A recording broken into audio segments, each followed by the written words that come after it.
Les policiers municipaux ont manifesté aujourd'hui en France après le décès de leur collègue Aurélie Fouquet, morte après une fusillade à Villiers-sur-Marne. Ils réclament plus de protection.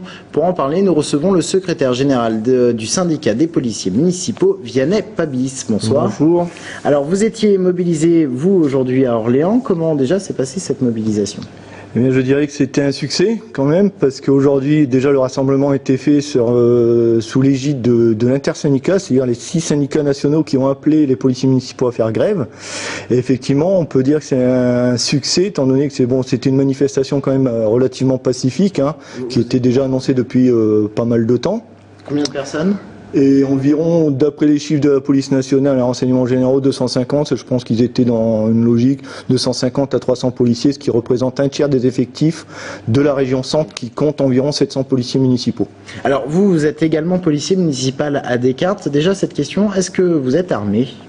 Oui, à Descartes, il y a une volonté, je dirais, politique d'armer la police municipale. Donc le maire, comme cela est contraint, a fait la demande à monsieur le préfet d'Indre-et-Loire, qui nous a autorisé effectivement à détenir et à porter une arme pendant notre service. Alors c'est le cas aussi à Tours, à Joué-les-Tours.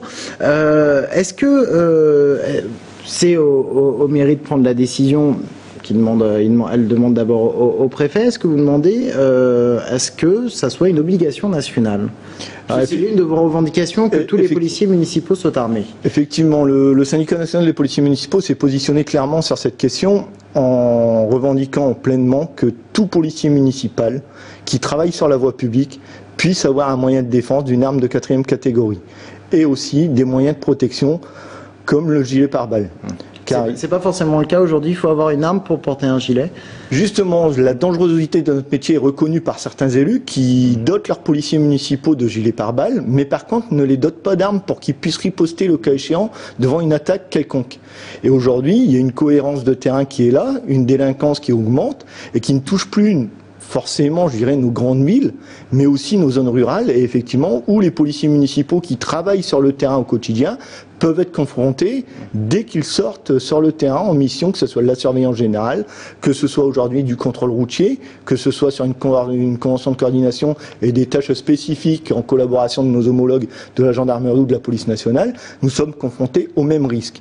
Alors c'était une question effectivement qui était posée à monsieur le ministre de l'Intérieur, savoir si nous, policiers municipaux, qui ne veut pas armer systématiquement, est-ce qu'il est prêt à désarmer mes homologues de la gendarmerie et de la police nationale dès lors qu'ils font un contrôle de vitesse.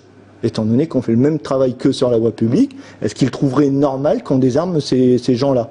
Donc la question, elle est là surtout. Est-ce que vous voulez une obligation nationale sur le port d'armes ou est-ce que c'est au mairie de prendre les décisions? Est-ce que vous voulez influer sur Je pense qu'aujourd'hui, c'est une question, il faut le faire sur le plan national, car dès que vous êtes sur la voie publique, vous pouvez à n'importe quel moment tomber sur quelque chose où vous aurez besoin de vous protéger la population. Parce que dans un premier temps, vous protégez quand même les administrés et les moyens de pouvoir les protéger.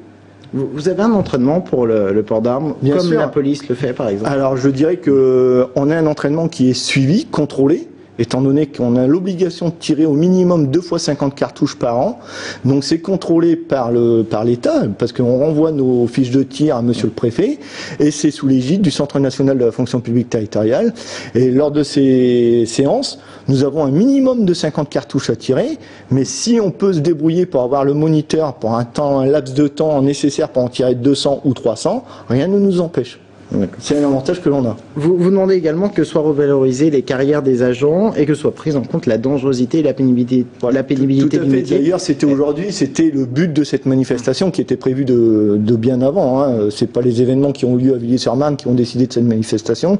Ce sont depuis le 4 février, le syndicat national des policiers municipaux avait appelé seul au départ à une manifestation pour justement la revalorisation.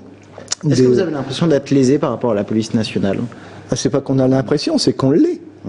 Je dirais, même si aujourd'hui, effectivement, mes collègues de la police nationale peuvent se prévaloir d'avoir les pouvoirs d'investigation en tant qu'agents de police judiciaire à l'article 20, il ne faut pas oublier qu'il y a 15 à 20 ans, ils étaient simples agents de police judiciaire adjoints, comme nous le sommes aujourd'hui. Et pas pour autant, ils avaient quand même leur prime de police qui était déjà intégrée pour le calcul de leur retraite. Et vous prenez de plus en plus les tâches de la police nationale sur la voie publique? Alors je dirais qu'on les prend de plus en plus, et c'est pas de leur faute à eux, c'est une décision de l'État qui a fait que les effectifs sont de moins en moins forte dans les commissariats comme dans les gendarmeries. Et effectivement, nous avons des tâches telles que effectivement la circulation routière. On nous a donné la possibilité de relever toutes les contraventions au code de la route. C'est des prérogatives supplémentaires. Il ne faut pas oublier que le policier... Sans contrepartie salariale. On n'a eu aucune revalorisation des grilles indiciaires par rapport à ce domaine de compétences. Tout en sachant qu'on exerce en plus tout le domaine des polices spéciales du maire. Que ce soit la police des débits de boissons, la police des cimetières, la police de l'eau. Ce sont tous les domaines où les policiers municipaux interviennent. Donc on nous demande d'être des généralistes des spécialités. Vianney Pabis, merci beaucoup d'être venu sur ce plateau. C'est moi qui vous expliquer tout ça.